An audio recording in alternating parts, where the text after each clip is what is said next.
बिस्मिल्लाहिर्रहमानिर्रहीम, अस्सलाम वालेकुम। विनस स्पोर्ट्स के साथ आपका मेज़बान शहज़ादा मोइन हाजिर है। पाकिस्तान और इंग्लैंड के दरमियान पहला टेस्ट मैच जारी है मुल्तान में और सूरत हाल थोड़ी सी तब्दील होती दिखाई दे रही है। पहले इनिंग में पाकिस्तान ने तो अच्छी बारी खेलने में कामयाब रहे, पाकिस्तान के बैटर उम्दा कारकर्दगी का मुजाहरा करते दिखाई दिया। लेकिन हम बात कर रहे थे पहले टेस्ट मैच के हवाले से ही, और जिसमें हम ये ज़रूर जिक्र कर रहे थे कि पहले इनिंग के अंदर पाकिस्तान के कुछ बैटर्स ने जो है स्ट्राइक रेट पर तवज्जो नहीं दी। कुछ ने तो अच्छा खेलने की भरपूर तौर पर कोशिश की और उन्होंने स्ट्राइक रेट पे कंटेन भी किया, लेकिन हम जिस तरह हम अपने प्रोग्राम में कह रहे थे कि इंग्लैंड की बारी जब जिस वक्त आएगी तो इंग्लैंड की टीम उस वक्त बड़े भरपूर अंदाज में इसका जवाब देगी। वही कुछ हुआ, उन्होंने पहले इनिंग में पाकिस्तान को भरपूर अंदाज में जवाब दिया। और मेरे साथ टेलीफोन लाइन पर मौजूद थे सैयद नदीम साहब, स्पोर्ट्स एनालिस्ट हैदराबाद से, और उन्होंने कल भी प्रोग्राम में मेरे यही कहा था कि पाकिस्तान की बैटिंग ने तो अच्छा कारनामा कर दिया, लेकिन इंग्लैंड की बैटिंग आएगी तो यकीनन स्ट्राइक रेट वाली बात सामने आएगी। और वही कुछ हुआ और बड़ी तेज़ रफ्तारी से यहाँ पर इंग्लैंड की टीम ने अपनी इनिंग जारी रखी हुई है। तो हमारे साथ इस वक्त टेलीफोन लाइन पे ही मौजूद हैं सैयद नदीम साहब। नदीम साहब, बहुत बहुत शुक्रिया आपका विनस स्पोर्ट्स में टाइम देने का। और जिस किस्म की अब इंग्लैंड की टीम है बारी खेल रही है, कल भी आपने शो पर यही कहा था कि स्ट्राइक रेट पर पाकिस्तान ने कुछ बैटर्स ने तवज्जो नहीं दी, और आज वही कुछ रहा कि इंग्लैंड के बैटर्स भरपूर अंदाज में जो है स्ट्राइक रेट पे तवज्जो दे रहे हैं, मेंटेन किया हुआ है। और पाकिस्तान की वो बॉलिंग जो पाकिस्तान की दुनिया की नंबर 1 बॉलिंग कहलाती थी, बेबसी की तस्वीर बनती दिखाई दे रही है आज इंग्लैंड के बैटर्स के सामने। क्या कहेंगे इस पे? बिल्कुल शहजादा भाई, कल भी जैसे हम लोगों ने प्रोग्राम में जिक्र किया था, स्ट्राइक रेट पर भी बात की और पिच का बिहेवियर जो है वो भी उस पर भी बात की।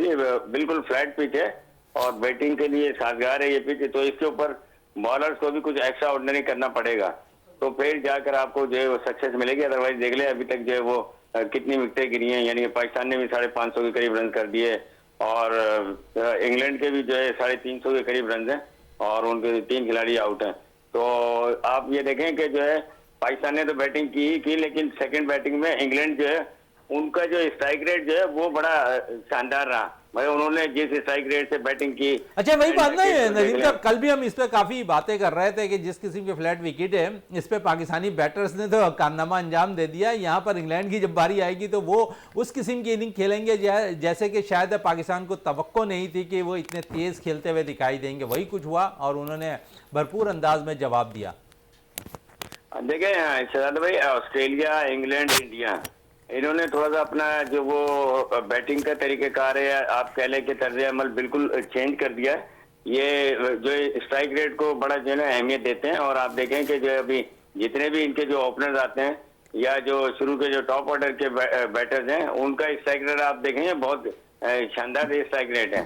तो अब जो है बड़ी एडवांस हो गई है, साइंस इन्वॉल्व हो गई है, बायोमैकेनिक्स पे काम हो रहा है, तो बैटर्स बॉलर्स इनको बड़ा वर्कआउट करने की जरूरत है पाकिस्तानी बॉलर। अच्छा नदीम साहब, बड़ी अच्छी बात आपने बॉलिंग के हवाले से थोड़ी सी कर दी। थोड़ी सी बात ये करना चाहूंगा मैं आपसे कि पाकिस्तान के अंदर अगर हम देखें तो अभी हम टेस्ट सीरीज बांग्लादेश के खिलाफ आ रहे हैं और थोड़ी सी हमने विकेट ही चेंज की थी। क्यूरेटर हम बाहर से बुलाकर लेकर आए थे और उन्होंने दावा किया था कि फास्ट बॉलर्स के लिए साजगार होगी और फास्ट बॉलिंग में साजगार भी रही। लेकिन ऐसा लगता है कि यहाँ पर मुल्तान की विकेट पे पाकिस्तान के जो क्यूरेटर हैं वो हमेशा की तरह, माजी की तरह जो है यहाँ पर भी बैटिंग विकेट बनाने को उन्होंने तरजीह दी। पाकिस्तान के बैटर्स फॉर्म में आ गए, रन स्कोर कर दिया और एक बढ़िया टारगेट भी सेट कर दिया, लेकिन भरपूर अंदाज में जवाब देकर यहाँ पर इंग्लैंड ने अपने वो स्कोर को अबूर किया। तो लेकिन दूसरी तरफ अगर हम बात करेंगे, क्या हम अभी वही माजी की तरह खेलते चले आएंगे, माजी की तरह विकेटें बनाते रहेंगे और माजी की तरह ऐसा ही परफॉर्म रहेगा कि बैटर्स को फॉर्म में लाना हो तो आप होम सीरीज़ का कंडीशन का फ़ायदा उठाएं और ऐसी विकेटें बना दें जो बेजान और बेसूद हो? नहीं, लेकिन शहजाद भाई आपको काम करना पड़ेगा थोड़ा सा पिचेस के ऊपर भी। जो हमारे क्यूरेटर हैं, आप देखें कि वो जो ज्यादातर ऐसी पिचेस है वो जो T20 लीग्स होती हैं, IPL हो गई, PSL हो गई या दीगर लीग हैं, उनके अंदर ऐसी पिचेस बनती हैं जिसमें रनों के अंबार हों, छक्के चौके हों। लेकिन ये टेस्ट क्रिकेट है, टेस्ट क्रिकेट के अंदर आपको जो है वर्कआउट करना पड़ेगा और इसमें अपनी जो है बैटर्स को, बॉलर्स को, इवन फील्डर्स को अपनी खुदादाद सलाहियतें दिखानी पड़ेंगी, तो फिर जो है जाकर जो है वो एक अच्छी आपको जो है क्रिकेट देखने को मिलेगी। अगर ऐसी पिचेज होगी तो ये मैच तो ड्रॉ की तरफ जा रहा है और लग रहा है कि 90% ड्रॉ ही हो जाएगा। लेकिन ड्रॉ तो आप समझ रहे हैं कि हो जाएगा, लेकिन दूसरी इनिंग में पाकिस्तानी बैटर्स हमेशा मायूस करते दिखाई देते हैं ऐसी बैटिंग विकेटों पे, और अगर मायूस कर गए और इंग्लैंड के पास अभी काफ़ी एडवांटेज है, दिन पड़े हुए हैं, अगर उन्होंने 150-200 रन की लीड ले ली हमारे खिलाफ, तो ऐसा लगता है कि हम प्रेशर में आ जाएंगे फिर। हाँ शहजाद भाई, इसके अंदर मैं आपको बताऊं कि बॉलर्स का कमाल नहीं होगा। ये जो बैटर्स हैं वो अपनी गलतियों की वजह से, आप देखिए जो भी विकेटें गिरी है ना, तो बैटर्स ने अपनी गलतियां की हैं, गलत शॉट सिलेक्शन थी, गलत खेले, उसकी वजह से। लेकिन पिच का इतना जो है चेंज नहीं होगा अभी। वो आज मेरे ख्याल से तीसरा दिन है, 2 दिन और बाकी हैं, और अभी इंग्लैंड तो मैं यही तो आपसे बात कर रहा हूं कि अगर 150-200 रन की लीड यहाँ पर इंग्लैंड की टीम पाकिस्तान के खिलाफ लेने में कामयाब हो जाती है, तो पाकिस्तानी बैटर तो वैसे ही दूसरी इनिंग में थोड़े से प्रेशर में रहते हैं और लीड उतारना उनके लिए मुश्किल होगा। हाँ बिल्कुल सही कह रहे हैं आप। तो उस पर जो है बड़ा प्रेशर आ जाएगा पाकिस्तान टीम के ऊपर। तो इसलिए चाहिए कि इनको जल्द से जल्द जो है वो इंग्लैंड की टीम को एक तो आउट करें। अगर आउट नहीं कर सकते तो रन जो बन रहे हैं, जिस रन का जो फ्लो चल रहा है वो बड़ा तेज चल रहा है, तो उसको थोड़ा सा रोकने की जरूरत है कि जो इनको फील्ड पोजीशन या जो बॉलिंग इस तरीके से करें कि जो वो बैट्समैन को खुद जो है बैटर्स को गलती करने दें। अगर ये आउट करने पर जाएंगे इस पिच के ऊपर तो फिर वो रन बनना शुरू हो जाते हैं। और वो आपके सामने के नजर आ रहा है कि वो इंग्लैंड ने जो कल 90 के करीब रन से अभी 350 के करीब रन कर दिए, 450 रन से ऊपर हो गए सर अब तो। हाँ मैंने जब देखा था 350 से ऊपर थे, अब 450 हो गए, तो आप देखे ना कि जो वो अभी भी टाइम, अभी भी ओवर्स बाकी हैं, तो ये जब ये मैच खत्म होगा तो तकरीबन 500 से ऊपर रन कर चुके होंगे। अच्छा चले, हम आपसे तो बात होती रहेगी। इस वक्त हमारे साथ टेलीफोन लाइन पे ही मौजूद रहे जावेद इकबाल भट्टी साहब ने हमें स्टूडियो में ज्वाइन कर लिया है। जावेद इकबाल भट्टी साहब आपका थैंक्स है। और मैच टेस्ट मैच पे हम बात ही कर रहे हैं, और कल भी हम यही बात कर रहे थे कि इंग्लैंड की बारी आएगी। जिस तरह नदीम साहब कल कह रहे थे स्ट्राइक रेट पर बड़ी तवज्जो देने की ज़रूरत थी हमें, कुछ बैटर्स ने कारकर्दगी नहीं दिखाई, स्ट्राइक रेट पर तवज्जो नहीं दी, और उसका हम ज़्यादा शायद है इस इनिंग के अंदर इंग्लैंड ने जिस किस्म की बैटिंग की, अब तो ऐसा लगता है कि पाकिस्तानी बॉलर्स बेजान से हो गए हैं, पाकिस्तान के वो फास्ट बॉलर। और हम बारहा यही कहते रहे कि नसीम शाह, उसके साथ साथ अगर हम शाहीन शाह आफरीदी की बात कर लें तो ये वो फास्ट बॉलर्स, और आमिर जमाल अभी इंजरी रिकवर कर वापस आए हैं। और 2 फास्ट बॉलर्स की मैं ज़रूर बात करूँ, नसीम शाह और शाहीन शाह आफरीदी, इनमें शायद वो स्टेमिना अब मौजूद नहीं है जो एक टेस्ट मैचेस के अंदर एक फास्ट बॉलर्स के लिए होना चाहिए। जावेद साहब क्या कहेंगे नसीम शाह और यहाँ पर शाहीन शाह आफरीदी के लिए,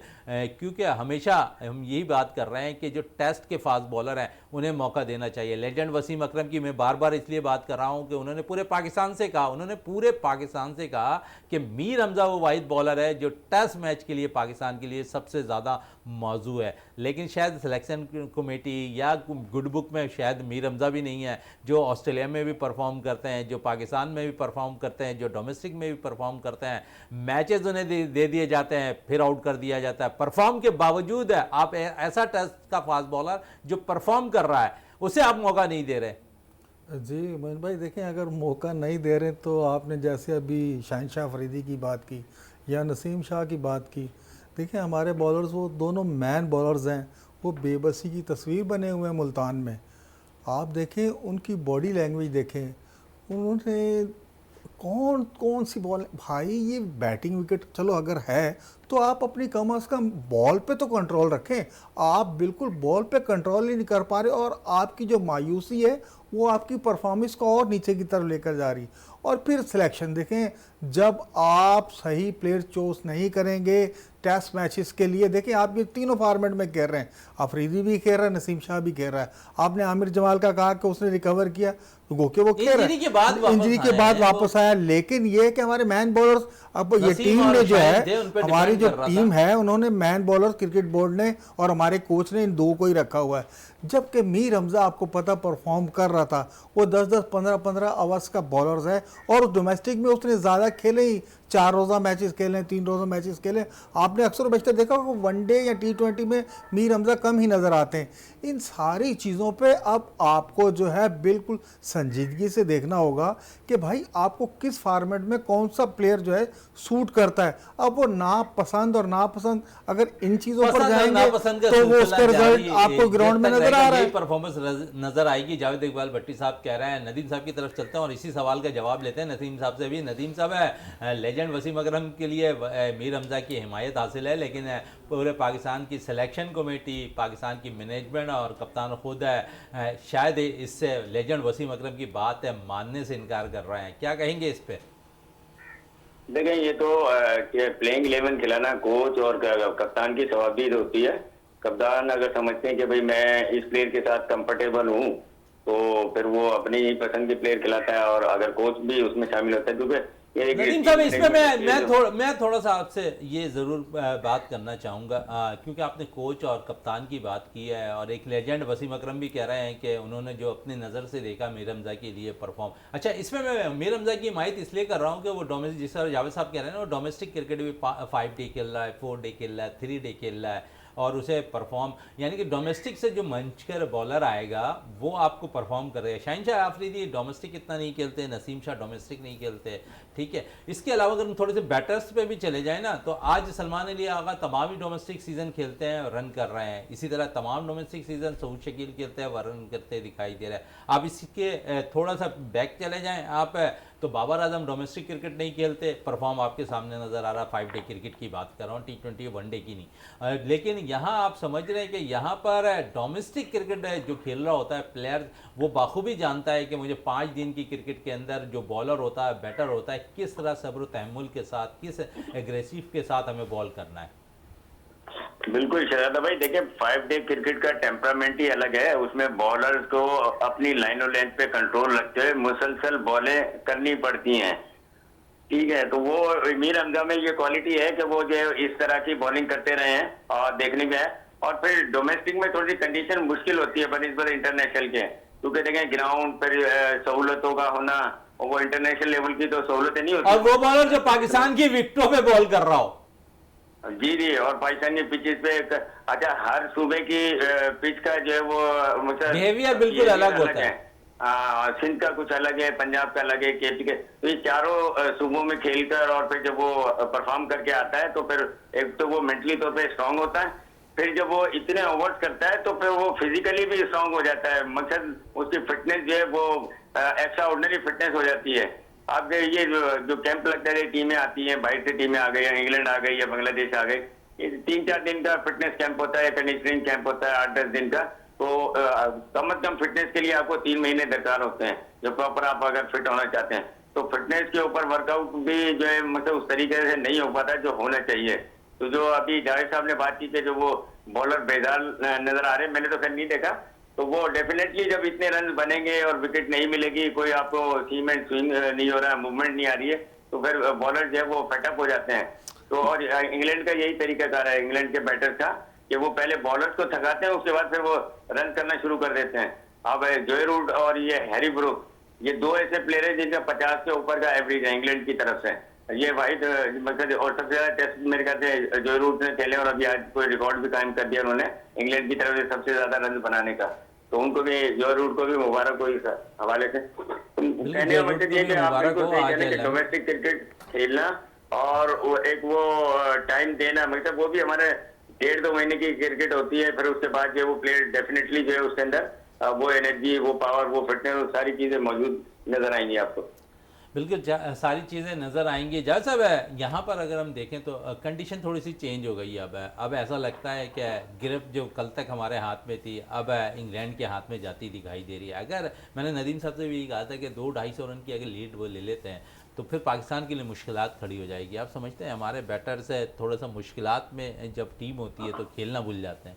बिल्कुल मोइन भाई, ये हमारा ट्रैक रिकॉर्ड है। सेकंड इनिंग में जब आप बारी आती है और आपके ऊपर अगर लीड कोई ले लेता है 100-150 की, तो हमारे बैट्समैन लाइन भूल जाते हैं, उन्हें पता ही नहीं चलता कि किस तरीके की बैटिंग करनी है। लेकिन कल तो हम बड़े शादियाने बजा रहे थे कि हमने जो है ना 550 रन बना के माउंट एवरेस्ट सर कर ली है। अब जब इंग्लैंड की बैटिंग आई है तो वो हमारे बॉलर्स को बिल्कुल खातिर में नहीं ला रहा। अभी जैसे नदीम भाई कहते हैं, इंग्लैंड के प्लेयर्स का खासा है कि वो हमारे बॉलर्स पे जो है बिल्कुल, जब वो चार्ज पे जाते हैं, जब हमारे बॉलर्स को रन्स लगना शुरू हो जाते हैं, देखिए जब रन्स लगते हैं उसी टाइम जो मैन बॉलर्स होते हैं, जो बॉलिंग करना जानते हैं, जो डोमेस्टिक से आते हैं, उन्हें पता है कि अगर फ्लो में रन्स बन रहे हैं तो अब जो है आउट करना आसान है। हमारे जो मैन बॉलर्स हैं जब रन लग रहे होते हैं तो उनके हाथ पांव फूल जाते हैं, वो अपनी लाइन और लेंथ भूल जाते हैं। इसी तरीके से अब कल तक तो जो थे हमारे हाथ में, हमारी ग्रिप मजबूत थी मैच पे एज ए पेपर अगर हम देख रहे थे तो, लेकिन आज जो इंग्लैंड ने जो है पलटकर हम पे जो हमला किया है, हमारे बॉलर बिल्कुल उसको नहीं सह पा रहे। और देख लें अभी जैसे अभी हम 450 रन बन गए, अब तक इस मैच में 5 सेंचुरियां बन चुकी हैं और हो सकता है कि इस मैच में आपको एक डबल सेंचुरी भी नजर आ जाए। अब जब हम पे अगर 2-250 की लीड आ जाती है और आपको पता है अभी 2 दिन बाकी है मैच में, टेस्ट मैच में 2 दिन बाकी हैं, आज अगर स्कोर 500 तक ले जाता है इंग्लैंड और फिर कल सुबह जो है अगर 150-200 और रन हमारे ऊपर बना लेता है, लीड ले लेता है, तो मैं ये देख रहा हूँ कि हमारी मुल्क भले ये बैटिंग विकेट हो, बैटिंग पैराडाइज हो, कुछ भी हो, लेकिन हमारी बैट्समैन जो है हमारी पाकिस्तान क्रिकेट टीम के खासकर इस सीज़न में और पिछले 2-3 साल से उनका ये ट्रैक रिकॉर्ड है, जब भी सेकंड इनिंग में आप पे लीड आती है तो आप जो है बिल्कुल आप अपनी बैटिंग भूल जाते हैं, गलत शॉट खेलकर आउट हो जाते हैं। प्रेशर में जो है अभी तक हमारे जो प्लेयर हैं वो रन्स करना नहीं सीखे और प्रेशर में रन नहीं बन रहे। ये तो इंग्लैंड की टीम है, हम बांग्लादेश के खिलाफ जो है 117 रन की जब हम पे लीड आई थी तो हम वो नहीं उतार पा रहे थे, और इंग्लैंड जैसी टीम ने अगर आप पे 200-250 रन कर दिए तो मैं ये देख रहा हूँ ये टेस्ट बचाना जो है हमारे लिए बहुत मुश्किल हो जाएगा। चाहे ये बैटिंग ट्रैक हो, बैटिंग पैराडाइज हो, हम जो है प्रेशर में आ जाते हैं। चलें हम प्रेशर में आ जाते हैं। जावेद साहब कह रहे हैं नदीम साहब, और प्रेशर हम खुद ले लेते हैं। कप्तान काफ़ी अरसे के बाद है 28 इनिंग के बाद सेंचुरी स्कोर करने में कामयाब हुए हैं। अब्दुल्ला शफीक की फॉर्म वापस आई है, सलमान ने अच्छा परफॉर्म किया है, सऊद शकील ने अच्छा परफॉर्म किया है पहली इनिंग के अंदर। दूसरे इनिंग के अंदर जब बारी आएगी तो हम देखना है कि कौन सा बैटर उम्दा कारकर्दगी का मुजाहरा करता है। इस तरफ ज़रूर आऊँगा दूसरी इनिंग पर। हमेशा जिस तरह जावेद साहब कह रहे हैं नदीम साहब है कि दूसरी इनिंग में मुश्किलात हमारे बैटर्स को रही है, चाहे वो गैर मुल्क में हम खेल रहे हों या अपने होम ग्राउंड पर खेल रहे हों। तो यही कंडीशन पर आप क्या कहेंगे कि यहाँ पर हम क्यों ज़्यादा प्रेशर ले लेते हैं? अगर दूसरी टीम हम पर 150-200 या कोई भी रन 50-60 रन ही क्यों ना लीड ले ले? देखिए जरा भाई, डेफिनेटली सेकंड इनिंग में पिच का बिहेवियर भी चेंज होता है। मुसलसल पिच इस्तेमाल हो रही होती है तो उस पिच की जो मकसद बिहेवियर है बिल्कुल चेंज हो जाता है। और जो आपने कहा कि प्रेशर वाला, तो बिल्कुल एक साइकोलॉजिकल प्रेशर होता है जब आपके ऊपर रन आ जाते हैं। और फिर उसके लिए फिर देखें, मैं ये सारी चीजें रिलेट करती हैं आपकी फिटनेस से, आपने कितनी क्रिकेट खेली हुई है उससे, ठीक है ना, कि क्रूशियल टाइम के ऊपर कैचेस छूट जाते हैं। वो क्यों छूटते हैं, वो वजह यही होती है कि आपने वर्कआउट नहीं किया हुआ होता और उस लेवल पे। तो फिर जो आप जो मतलब सीधा तो एक मैच है कि पहली इनिंग में आपने कर लिया और फिर जीत लिया, दूसरी इनिंग या जो चौथी बारी जो होती है इसके अंदर वो बड़ी मुश्किल हो जाती है किसी भी टीम के लिए। तो वो आप देखना ये होगा कि ये इंग्लैंड के वो आज कितना स्कोर करता है, और अगर वो कल पूरा दिन खेल जाता है तो फिर बड़ा पाकिस्तान के लिए मुश्किल हो जाएगा। चलें थोड़ी सी आईसीसी रैंकिंग के हवाले से भी कर लें। T20 रैंकिंग आ गई है आईसीसी की, और बाबर आजम एक दफ़ा फिर चौथे नंबर पे चले गए, तीसरे से चौथे पे चले गए। बाबर के हवाले से फॉर्म आप क्या कहेंगे? मुसलसल गिरती जा रही है फॉर्म बाबर की। पहले नंबर पर बाबर ने काफ़ी राज किया T20 के अंदर, और अब T20 में चौथे नंबर पर आ गए। जी मोइन भाई, देखें ये हमारे लिए तो लम्हा फ़िक्रिया ज़रूर है, लेकिन ये है कि बाबर आजम को ख़ुद भी पता होना चाहिए कि आप जो थे वर्ल्ड नंबर रैंकिंग में हमेशा से वनडे हो, T20 हो, टेस्ट हो, ऊपर के नंबर्स में होते हैं। लेकिन अब लग रहा है कि बाबर की जो फॉर्म जिस तरीके से बैड पैच चल रहा है, उनको रिवर्स गियर लगा हुआ है। तो यही चीज़ें जो हैं हमें, हमारे जो शायकीन हैं, बाबर आजम के जो फैंस हैं, उनके लिए भी बड़ी परेशानी का बायस है कि हमारा जो प्लेयर है हमेशा से ऊपर जो है रैंकिंग में रहता था, आज ये कि आज फिर एक दफ़ा चौथे नंबर पर आ गया है। तो इन सारी चीज़ों पे देखिए बाबर आजम जो है वो वाइट बॉल काफ़ी अरसे से खेल रहा है, और सबसे बड़ा जो डिफरेंस है बाबर आजम का, वो रेड बॉल का ना खेलना है और डोमेस्टिक में 6 रोज़ा 4 रोज़ा मैच ना खेलना है। बाबर आजम बिल्कुल डोमेस्टिक तो खेल ही नहीं रहा है, और रेड बॉल हमेशा से देखें, अब जब रेड बॉल पे आप डोमेस्टिक खेलेंगे तो आप रेड बॉल आपको नज़र आएगी। अब टेस्ट मैचेस में देखें बाबर ने सिर्फ 30 रन किए, उस बहती गंगा में तमाम प्लेयर्स स्कोर कर रहे हैं, लेकिन यह है कि हमारा बाबर आजम उसी 30 रन पर आउट हो गया। तो बाबर आजम को यही मशवरा होगा कि भाई वो डोमेस्टिक में जाएं या थोड़ा सा गैप लें। अब जो आगे आने वाले 2 टेस्ट हैं उसमें गैप लें, कम से कम ये है कि आप अपने आप आप को जहनी तौर पर तैयार कर कर आएँ कि भाई आप इंटरनेशनल क्रिकेट में जो आपका नाम था, जो आपके नाम का डंका बजता था, लेकिन यह है कि अब जो आपकी परफॉर्मेंस है और जैसे ये T20 रैंकिंग में भी नीचे आ रहे हैं, टेस्ट में भी नीचे आ रहे हैं, वनडे में भी नीचे आ रहे हैं, तो उनको चाहिए अपना मुहासबा खुद करें और ये है कि अपने पुराने कोचेस के पास जाएं और जो जो खामियां हैं उन पे जो है वर्क करके दोबारा एक नए सिरे से एक नया बाबर आजम जो है वो हमें नज़र आना चाहिए। बिल्कुल है, इस पर अच्छी गुफ्तगू कर रहे हैं, लेकिन थोड़ी सी बात मैं नदीम साहब से मज़ीद और करना चाहूँगा। नदीम साहब, पाकिस्तान क्रिकेट बोर्ड का अजीब ही किस्म का दस्तूर नज़र आ रहा है। अब उन्होंने बाकायदा तौर पर स्पिनर्स के लिए हवाले से भी फिटनेस टेस्ट लेना चाह रहे हैं, और आप क्या समझते हैं कि जो डोमेस्टिक में उम्दा परफॉर्मेंस देने वाले स्पिनर्स को टीम में शामिल नहीं किया जा रहा है, लेकिन फिटनेस टेस्ट के लिए एक शर्त रख दी गई है? देखिए सिद्धार्थ भाई, ये एक ट्रेंड आपको सेट करना पड़ेगा और ये अच्छा है। देखिए हर प्लेयर के लिए, चाहे वो इंटरनेशनल प्लेयर है या स्पिनर है या फास्ट बॉलर है या बैटर है या कीपर है, जो भी है, उसको जो है वो अपना फिटनेस टेस्ट पास करके फिर टीम में आना चाहिए। देखिए कुछ रिक्वायरमेंट होती है, वो रिक्वायरमेंट तो पूरी करनी चाहिए ना प्लेयर को। तो उसी सिलसिले में जो है ये PCB का, मैं तो ये समझता हूँ बहुत अच्छा एग्जाम है कि जो वो फिटनेस टेस्ट रखे हैं उन्होंने, वो डोमेस्टिक लेवल पे भी कर रहे हैं, अंडर 19 लेवल पर भी कर रहे हैं। और रब्ता उनसे अब तक हमारा सही नहीं हो पा रहा है। नदीम साहब से जावेद साहब की तरफ चलते हैं। जी, क्या कहेंगे जावेद साहब, फिटनेस टेस्ट जो लेने PCB ने नौजवान खिलाड़ियों को कहा है कि जो डोमेस्टिक सीज़न में खेल रहे होंगे उनका फिटनेस टेस्ट भी लिया जाएगा स्पिनर्स का? जी मोहन भाई, देखें अगर हम इस पे पूरी तरीके से अगर अमल करते हैं तो ये बहुत अच्छा साइन है, क्योंकि फ़िटनेस ही जो है एक प्लेयर की फॉर्म के साथ फ़िटनेस का होना ज़रूरी है। वो चाहे बैट्समैन हो, चाहे बॉलर हो या विकेट कीपर हो, अगर आपकी फ़िटनेस 100% नहीं होगी तो आप में जो सलाहियतें हैं उनका आप खोलकर इज़हार नहीं कर सकते।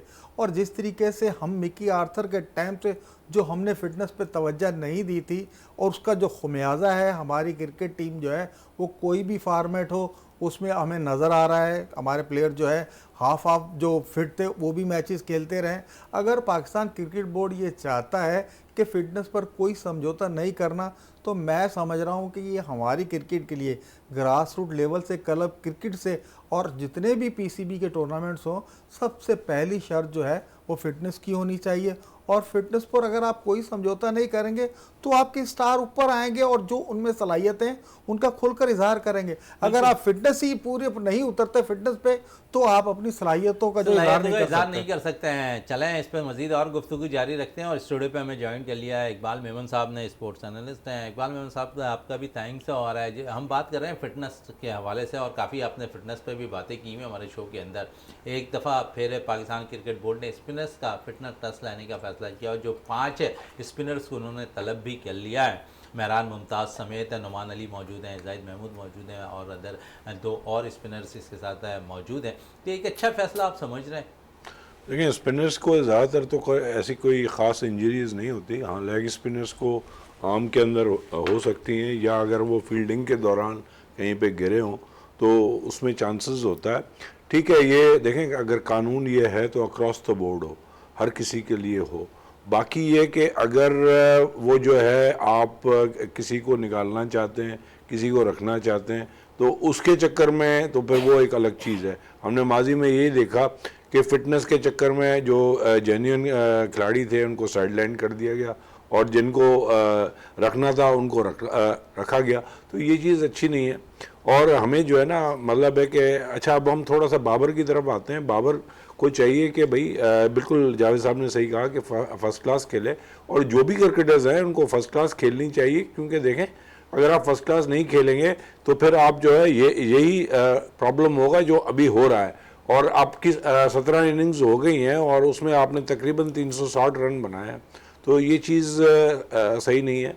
तो आपको जो है रेगुलरली फर्स्ट क्लास क्रिकेट में PCB को भी जोर देना चाहिए कि फर्स्ट क्लास क्रिकेट हर खिलाड़ी के लिए मैंडेटरी हो।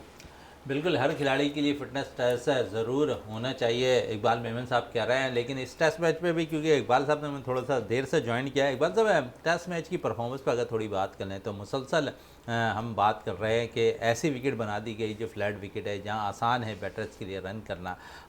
शायद क्यूरेटर को ये नहीं पता था कि हमसे ज़्यादा स्ट्रॉन्ग बैटिंग इंग्लैंड की है, वो हमसे ज़्यादा स्ट्राइक रेट में बहुत तेज़ खेलते हैं, और ऐसे में हमारे लिए ये नुकसान हो सकता है। बजाय इसके कि आप स्पिन ट्रैक अगर बढ़ा देते तो शायद वहाँ भी आपको थोड़ा सा बचत नज़र आ रही होती है, लेकिन यहाँ तो मामला ही उल्टा दिखाई दे रहा है।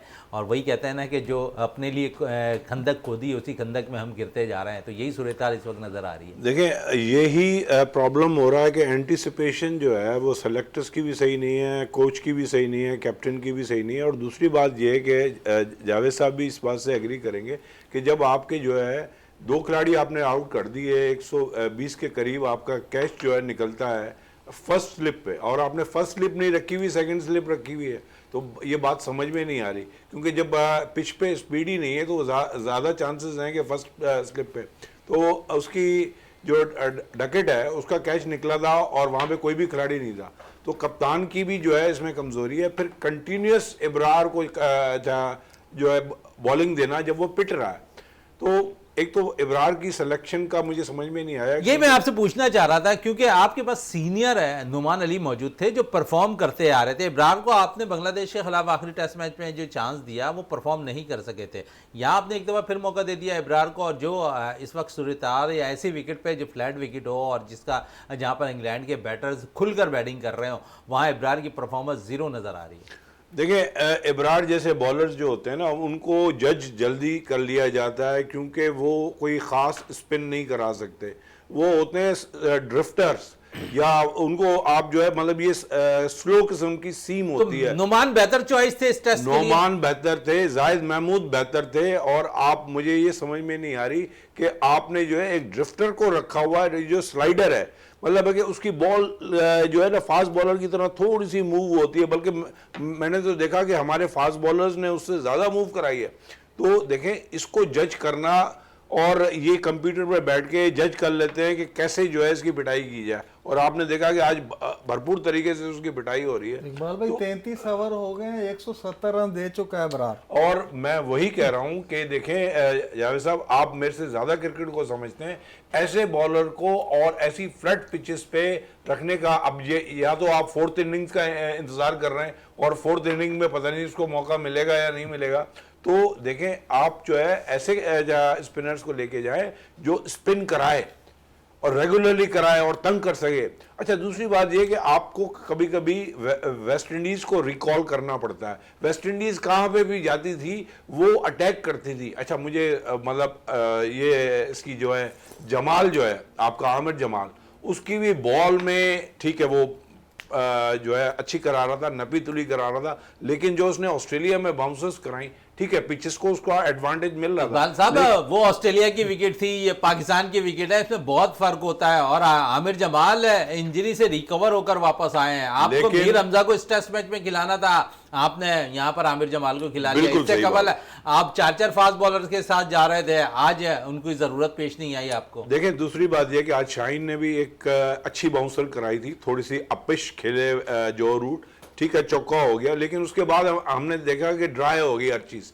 और वो मतलब वो जो है ना एग्रेसिवनेस नहीं है हमारे खिलाड़ियों में। तो गैलेस्पी का आने का मकसद जो है ना वो मुझे समझ में नहीं आ रहा कि आप कोई खिलाड़ियों को एग्रेसिव नहीं कर रहे। बॉलर्स का एग्रेसिव होना ज़रूरी है। अगर आपने 3 फास्ट बॉलर्स रखे हुए हैं और आप मिड विकेट पे, शॉर्ट लेग पे यहाँ पे खिलाड़ी रखें, और कहीं ना कहीं ये खिलाड़ी जो है, क्योंकि स्पेशली ये जिस तरह खेलते हैं तो उसमें चांसेस होते हैं कि कैच निकले, लेकिन ये कि आपने जो है फील्डिंग भी सही नहीं रखी। और जब आपके इतने सारे रन्स बन चुके हैं तो आपके 120 पे 130 पे 2 खिलाड़ी थे, तो आप जो है फील्डिंग तो सही रखें। आप स्लिप से जो है फील्डर ही हटा दिए, आपने वनडे और 2020 वाली फील्ड रखी हुई है, तो फिर इसका मतलब है कि आपने ये सोच लिया है कि आप कुछ भी नहीं कर सकते, ये 660 के करीब जो है रन्स लेके जाए। एक बड़ा स्कोर करने के बावजूद जावेद साहब, हम देख रहे हैं कि कप्तान भी थोड़े से बेबस नज़र आ रहे हैं फील्ड प्लेसिंग में भी, और बड़ा मायने रखता है ग्राउंड के अंदर एक कैप्टनशिप के लिए।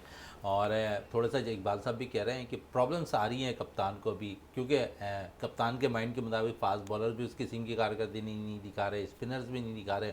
और साथ साथ क्योंकि मैं ये इसलिए पूछना चाह रहा हूँ कि क्योंकि इस वक्त तो पहला टेस्ट मैच जारी है, दूसरे टेस्ट मैच में जेम्स एडिसन भी टीम में शामिल हो जाएंगे, तो पाकिस्तान के लिए तो प्रॉब्लम और ज़्यादा हो जाएगी। जी मोइन भाई, देखें जेम्स एंडरसन आपको पता है कि उनके फास्ट बॉलिंग कोच हैं और वो पूरी टीम को, और आपको पता है एंडरसन का बहुत तजर्बा है पाकिस्तान में क्रिकेट खेलने का। असल मसला देखें, कप्तान कह रहे, कप्तान तो अपसेट होगा। कप्तान जो है, जब टीम कह रहा था विकेट देखकर हम टीम अनाउंस करेंगे, भैया आपने क्या विकेट देखी? वही बांग्लादेश के ख़िलाफ़ जो मैच आपने देख लिया था कि हमने विकेट रीड कर लिए, फास्ट विकेट है। अब ये आपने रीड करनी थी, यहाँ आपको नुमान और मीर हमज़ा दोनों को इन करना था टीम में, लेकिन आप उन्हें इन नहीं किया। आपने जो है अबरार को खिला दिया और आपको ये था कि साउथ बॉलिंग कर देगा या साइम बॉलिंग कर देगा, लेकिन भाई आपको अपनी स्ट्रेंथ का मालूम था। ये तो अच्छा हुआ कि कप्तान ने 150 रन्स कर लिए, नहीं तो उनके बिल्कुल ही हाथ पांव फूले होते, उन्हें तो ये भी नहीं पता चल पाना था कि मैंने अब किससे बॉलिंग करवानी, कौन नहीं करवाना।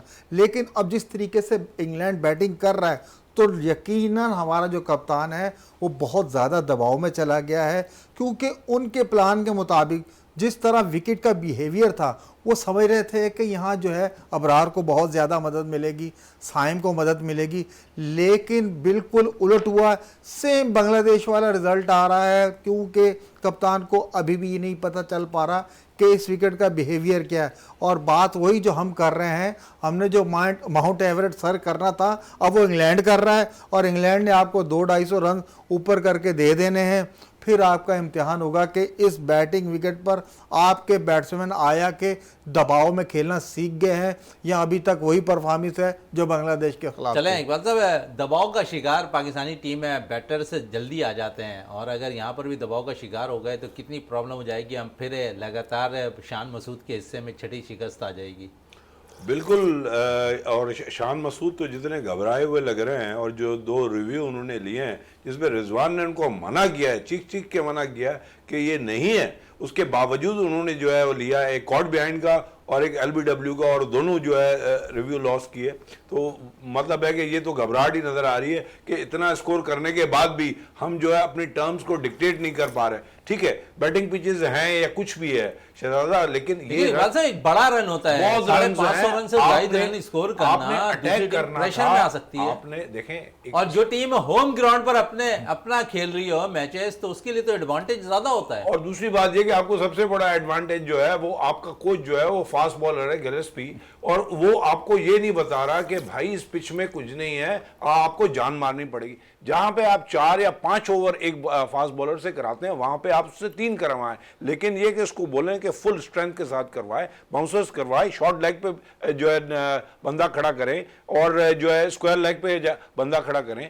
कहीं ना कहीं देखें, मैं आपको एक बात बता दूं कि बाउंसर्स, आपने अगर प्लेयर खड़े करने हैं तो आपको ऐसा बॉलर भी चाहिए होगा जो ये है कि बॉल ऊपर लेकर आए। आपके बॉलर्स हैं ऐसे, आज 2-3 बाउंसर्स ऐसे थे जिसमें जो है उन्होंने अपिश खेला था, लेकिन ये कि मसला ये कि कंटिन्यूस नहीं करा रहे, उसके बाद फिर धीमे पड़ जाते हैं। मतलब डर उनको ऐसे लग रहा होता है कि जैसे उन्होंने पहली इनिंग में 200 रन बनाए, तो आप जो है फिर कैसे फाइट करेंगे। आप देखें, ये तो तजुर्बे पहले दूसरी टीमें कर चुकी हैं, हम क्यों नहीं कर सकते। तो और हारना तो वैसे ही है, तो अब आराम से बैठ जाते हैं और टुक टुक जो है खुद करते हैं, और फिर उनको जो है ओवर पिच बॉलिंग देते हैं या शॉर्ट ऑफ लेंथ ऐसी दे देते हैं कि वो उसमें पिटाई हो जाती है। तो देखें, क्रॉले को आपने जो है बना के दे दिया, क्योंकि क्रॉले ऐसी पिचेस पे ही कामयाब जाता है, अपनी पिचेस पे वो इतना कामयाब नहीं जाता, जहां पे मूवमेंट होती है वहां पे वो कामयाब नहीं जाता। आपके पाकिस्तान में आके वो पिटाई करता है। ये खिलाड़ी सारे जो है पाकिस्तान में बने, अब दुनिया में छा गए। चलें, और इससे ज़्यादा एडवांटेज पाकिस्तान सुपर लीग में वो प्लेयर जब आते हैं तो परफॉर्म कर रहे होते हैं अपने यहाँ पर पाकिस्तान के अंदर। इकबाल मेमन साहब आपका बहुत शुक्रिया, जावेद इकबाल भट्टी साहब आपका बहुत बहुत शुक्रिया। प्रोग्राम का अख्ताम करते हैं इस दुआ के साथ कि पाकिस्तान में खेल और खिलाड़ी तरक्की करते रहें और पाकिस्तान का सब जिलाली परचम दुनिया भर में रोशन रहे। इसी के साथ अपने मेज़बान शहजादा मोइन की इजाज़त दें। पाकिस्तान जिंदाबाद।